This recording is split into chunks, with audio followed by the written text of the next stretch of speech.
This week, your Module 4 discussion is due, so I wanted to just take a moment and speak with you about it. So you have completed a module on complicated information, abuse, neglect, violence against self, and violence against others. It can be a pretty heavy topic, and usually people have reactions to this information. It's important for us to understand those reactions because they'll impact how you respond to both survivors and the perpetrators of the abuse, neglect, and violence. And no matter the setting in which you work, you will interact with persons involved in these stressful situations in some way, either with the victim or even sometimes with the perpetrator. So I want you to think about your gut reaction. Your gut reaction is the immediate, that visceral, like the first thing you feel when you hear about the abuse or neglect or violence that we're discussing here. So the therapeutic response, though, is your reasoned clinical reaction. So you've taken a moment, you've calmed down, you're thinking. It's not that visceral response. It's more of a, I'm thinking through this. This is my clinical reaction. It's essential for you to understand your gut reactions because they have the potential to interfere with using yourself in a therapeutic way.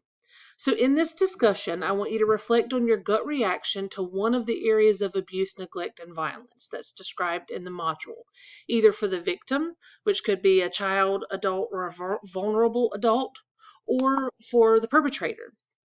So if you can choose whichever one you like and then explain what you hope will be your therapeutic response.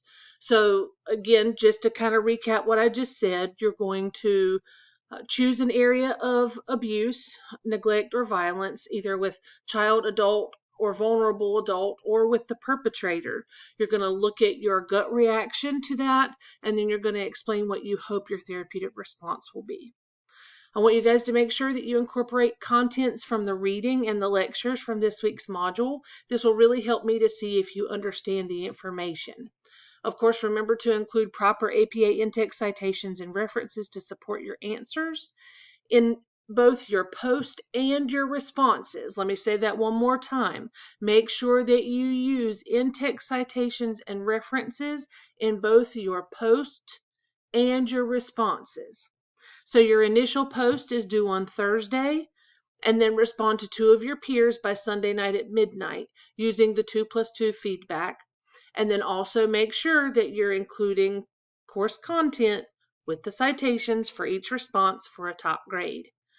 And there's a little note there down at the bottom about what the 2+2 feedback is, but essentially you're giving 2 compliments and then 2 suggestions, questions, or requests for elaboration. The big thing that you want to think about is that really what you're looking for is, are you prompting additional discussion, or does your comment or your response kind of stop there? Does it not really leave the person much to respond to? You want to make sure you're giving those suggestion, questions, or requests so that there's something to continue the conversation. So if anybody has any questions, please let me know. Again, please remember, guys, that for your discussion boards, you do not have the opportunity to turn in your initial post late. So if you turn that in past Thursday night at midnight, then you are not going to receive credit for that initial post.